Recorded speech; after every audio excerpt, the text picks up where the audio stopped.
Hi friends, ఇది వచ్చేసి Redmi note 8 mobile.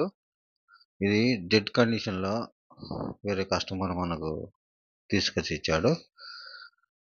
ఈ మొబైల్ స్టెప్ బై స్టెప్ ఎలా రిపేర్ చేస్తాను అనేది వీడియోలో చూపించాను. వీడియో చివరి వరకు చూడండి ఫ్రెండ్స్. ఒక డెడ్ కండిషన్లో వచ్చిన మొబైల్ ఏ రకంగా రిపేర్ చేసుకోవాలనేది step by step trouble shoot అనేది చేసి చూపించాను. చూడండి 6-in-1 ఛార్జర్కు కనెక్ట్ చేసినప్పుడు ఇక్కడ 4th పిన్ దగ్గర నేను చూపిస్తున్నాను. ఇక్కడ 0.16 సెలెక్టివేట్ అవుతుంది. చూడండి, డిస్కనెక్ట్ చేస్తున్నాను, మళ్ళీ ఒకసారి కనెక్ట్ చేస్తున్నాను.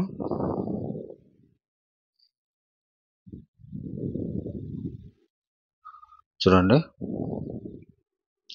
0.126 ఫ్లెక్టివేట్ అవుతుంది. ఒకసారి డీసీకి కనెక్ట్ చేసి చూపిస్తాను. ఇక్కడ చూడండి 0.06 అనేది ఇది కేబుల్ ప్రాబ్లం ఉండడం వల్ల డీసీ అలానే ఉంది. చూడండి, ట్రిగ్గర్ ప్రెస్ చేయగానే డైరెక్ట్ 1.0 అలా 1000 వరకు వెళ్తుంది కదా. ఇది హై బూటింగ్. ట్రిగ్గర్ ప్రెస్ చేయగానే హై బూటింగ్ ప్రాబ్లంకి వెళ్తుంది. ఒకసారి పవర్ ఐసీ దగ్గర హీట్ అవుతున్నట్టుగా నాకు అనిపించింది. రోజన్ మీటర్ ద్వారా ఎక్కడ హీట్ అవుతుంది, ఏమి హీట్ అవుతుంది అనేది తెలుసుకునే ప్రయత్నం కోసం రోజన్ అప్లై చేశాను. ఒకసారి డీసీ కనెక్ట్ చేసి మొబైల్ ఆన్ చేసి చూపిస్తాను. చూడండి,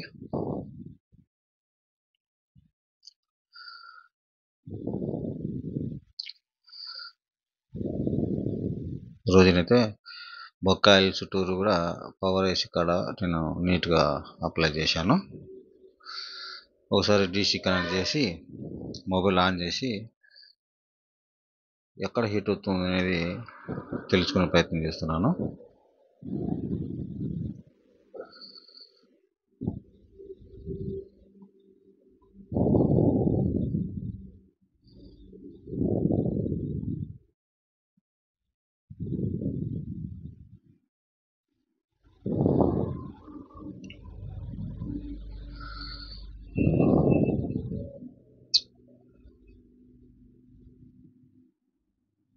చూడండి, ఇక్కడ ఫస్ట్ కాయిల్ మెల్ట్ అవుతుంది, తర్వాత పవర్ ఐసీ కూడా మెల్ట్ అవుతుంది. ఓకేనా, మళ్ళీ ఒకసారి రోజన్ అప్లై చేసి చూపిస్తాను. జాగ్రత్తగా చూడండి.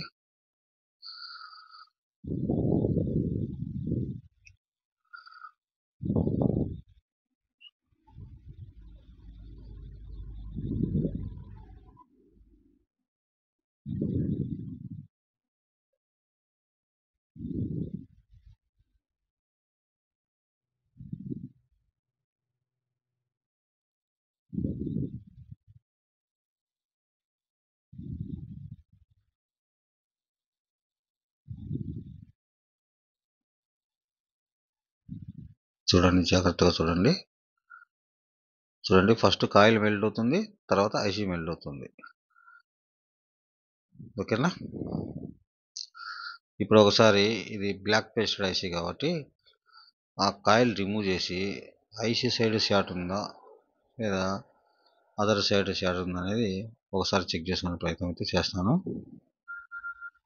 ముందుగా కాయిల్ రిమూవ్ చేసేదానికి బ్లాక్ గ్లూ ఉంది కాబట్టి బ్లాక్ గ్లూ అంతా నేను రిమూవ్ చేసుకునే ప్రయత్నం అయితే చేస్తున్నాను.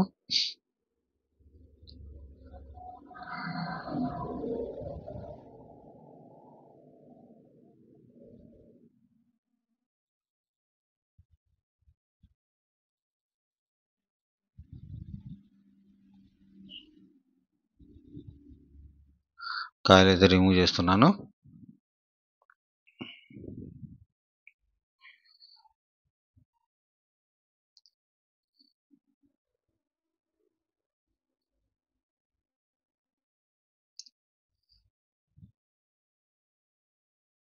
ఓకే, కాయిల్ అయితే రిమూవ్ చేశాను. తర్వాత నేను చెక్ చేసినాను, ఐసీ సైడ్ కూడా జిఆర్ వస్తుంది, ఇటువైపు రెండు సైడ్లు కూడా మనకు జిఆర్ అనేది వస్తుంది. ఒకసారి ఐసీ రిమూవ్ చేసి ఐసీ ప్యాడ్ వాల్యూ చెక్ చేస్తాను. ఇది సెకండరీ లైన్ షార్ట్ ఉంటుందని నాకు అనిపించింది. ఐసీ రిమూవ్ చేసేసాను. డౌన్గ్రేడ్ అయితే చేసుకొని ప్యాడ్ వాల్యూ చెక్ చేసే ప్రయత్నం అయితే చేస్తాను.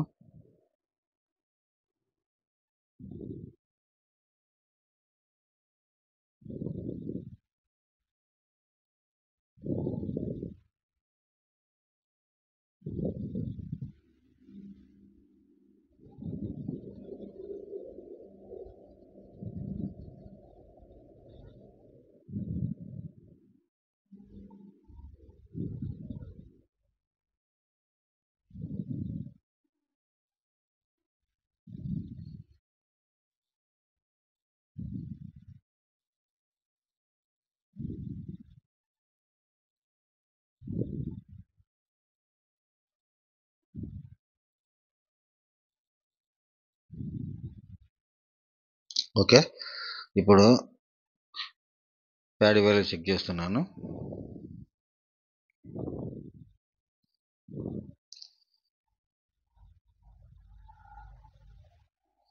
ఈ లైన్ ఓఎల్.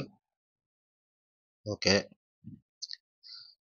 ఇది జీరో చూడండి, 0.397. ఓకే, ఈ లైన్ ఓకే, జీరో వస్తుంది మనకు. ఈ లైన్ కూడా ఓకే, 0.4. ఓకే, ఈ లైన్ కూడా ఓకే.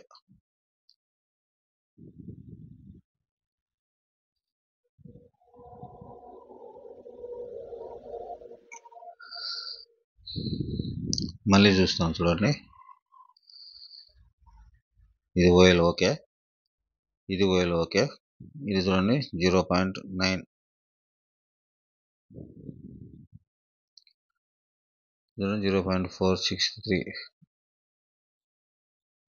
ప్యాడ్ వాల్యూ అయితే మనకు ఓకే ఉన్నాయి. సో నెక్స్ట్ స్టెప్ ఏంటి, ఇంకా ఒకసారి ఈఎంఎంసి తీసి చూద్దాము. కుదరకపోతే సిపి కూడా రీబాల్ చేయాల్సి వస్తుంది. మనకు ప్యాడ్ వాల్యూస్ అన్నీ ఓకే ఉన్నాయి కాబట్టి పవర్ ఐసి అనేది రీఫిక్స్ చేసేసి నెక్స్ట్ స్టెప్ ఈ ఈఎంఎంసిపై అటాక్ చేయాల్సి వస్తుంది.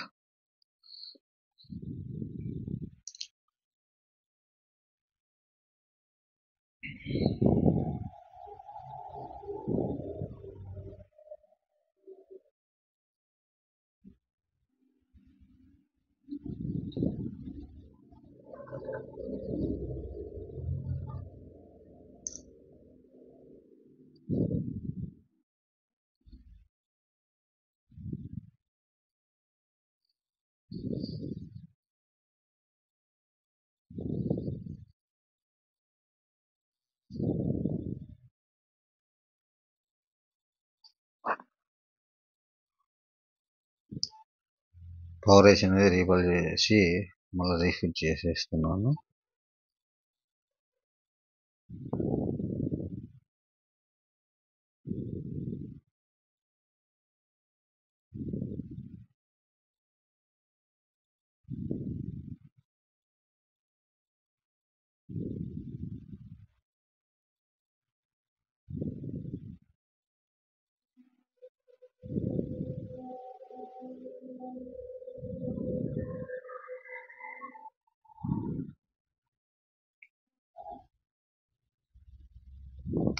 ఇక్కడ నేను కాయిల్ కూడా చేంజ్ చేసేసాను, ఎందుకంటే కాయిల్ కూడా మనకు మెల్ట్ అయింది కాబట్టి కాయిల్ కూడా చేంజ్ చేసేసాను. అయినా నా ప్రాబ్లం అనేది సక్సెస్ కాలేదు.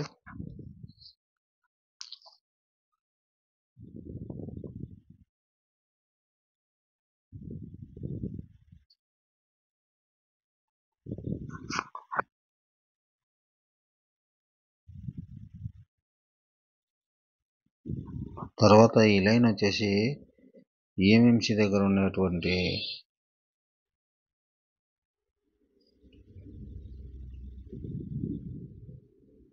ఈఎంఎంసి దగ్గర ఉన్నటువంటి ఎల్డిఓ కూడా వెళ్ళింది కాబట్టి ఈఎంఎంసి కూడా నేను ఒకసారి రీబాల్ చేసి చూస్తాము. ముందుగా ఈఎంఎంసి రీబాల్ చేసి రిమూవ్ చేసేందుకు ఆ క్యాప్ ఏదైతే అడ్డుగా ఉన్నాయో ఆ 3 క్యాప్స్ కూడా రిమూవ్ చేసుకుంటున్నాను.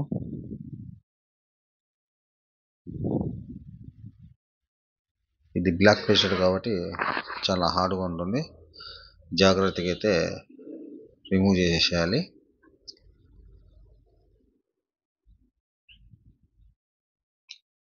కెపాసిటర్ చుట్టూ ఉన్నటువంటి ఆ యొక్క బ్లాక్ పేస్ట్ అంతా కూడా నేను రిమూవ్ చేసుకుంటున్నాను.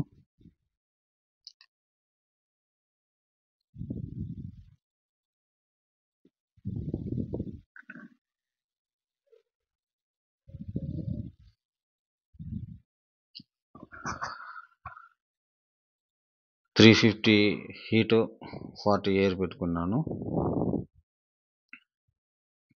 ఇప్పుడు ఈఎంఎంసీ లిఫ్ట్ చేసి ప్రయత్నం చేస్తున్నాను. ముందుగా క్యాప్స్ రిమూవ్ చేసుకుంటున్నాను. క్యాప్స్ రిమూవ్ చేసిన తర్వాత ఈఎంఎంసీ లిఫ్ట్ చేసే ప్రయత్నం అయితే చేస్తాను.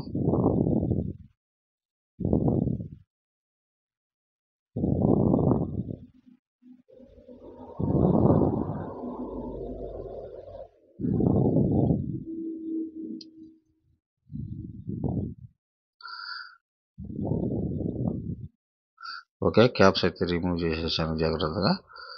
ఇప్పుడు ఈఎంఎంసీ లిఫ్ట్ చేసే ప్రయత్నం అయితే చేస్తాను.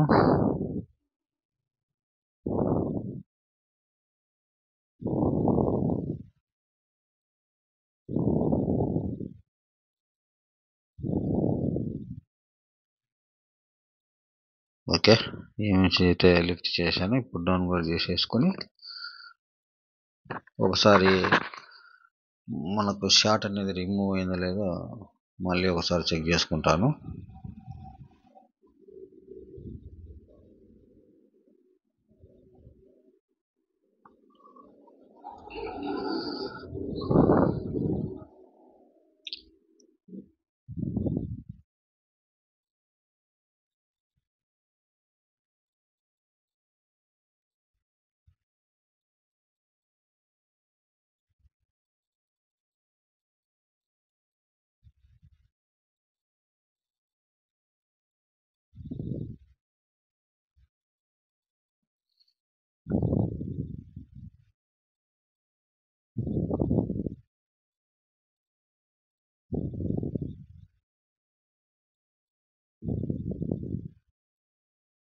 ఓకే, నీట్గా క్లీన్ అయితే చేసుకున్నాను. ఒకసారి 6-in-1 కనెక్ట్ చేస్తున్నాను. చూడండి, 4th పిన్ 0.6, 0.1 ఫ్లక్టువేట్ అవుతుంది కదా. చూడండి, ఈ ప్రాబ్లం అయితే షార్ట్ అయితే పోలేదు. డీసీ కనెక్ట్ చేసినప్పుడు ముందు హై ఆంపియర్ అయితే తీసుకునేది, ఇప్పుడు డైరెక్ట్ 400 తీసుకుంటాం. డైరెక్ట్ 400 తీసుకుంటుంది కాబట్టి ఇంకా ప్రాబ్లం అనేది మనకు క్లియర్ కాలేదు. ఒకసారి సిపియు కూడా రిమూవ్ చేసేసి రీబాల్ చేసి రీఫిట్ చేసి చూస్తాను. ఫ్రెండ్స్, సిపియు రీబాల్ చేసే టైంలో ఇది బ్లాక్ పేస్టెడ్ కాబట్టి గ్లూ కట్ చేసుకునే టైంలో పక్కన ఉన్నటువంటి కెపాసిటర్లు, రెసిస్టర్లు ఏమైనా సరే కదులుతున్నాయేమో జాగ్రత్తగా అబ్జర్వేషన్ చేసుకుంటూ రిమూవ్ చేసుకోవాల్సి ఉంటుంది. కొన్ని పరిస్థితుల్లో ఏమవుతుందంటే సైడ్ ఉన్నటువంటి చిన్న చిన్న కాంపోనెంట్స్ అవి కదిలేసి కనెక్టివిటీ అనేది మిస్ అవుతాయి. అందువల్ల కూడా మొబైల్ ఆన్ కాకుండా ప్రాబ్లమ్ చూపించచ్చు. కాబట్టి గ్లూ రిమూవ్ చేసే టైంలోనే ఏమైనా కాంపోనెంట్స్ కదులుతున్నాయా లేదా అనేది గమనించి, ఒకవేళ ఏదైనా కాంపోనెంట్స్ కదిలినట్టు అనిపిస్తే అది రీబాల్ చేసిన టైంలో మళ్ళీ జాగ్రత్తగా రీఫిట్ చేసుకుని తర్వాత సిపియు ఈఎంసీ ఇన్స్టాల్ చేసుకొని వర్క్ చేసుకోవాల్సి ఉంటుంది. ఇలా జాగ్రత్తగా స్టెప్ బై స్టెప్ మనం వర్క్ చేసుకుంటే పని అనేది 100% సక్సెస్ఫుల్గా మనకు వర్కౌట్ అవుతుంది.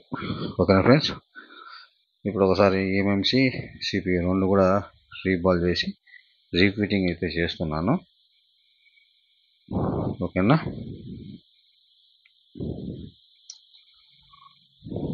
ఇక్కడ ఓవర్ హీట్ వల్ల పవర్ బటన్ కూడా మిస్ అయిపోయింది.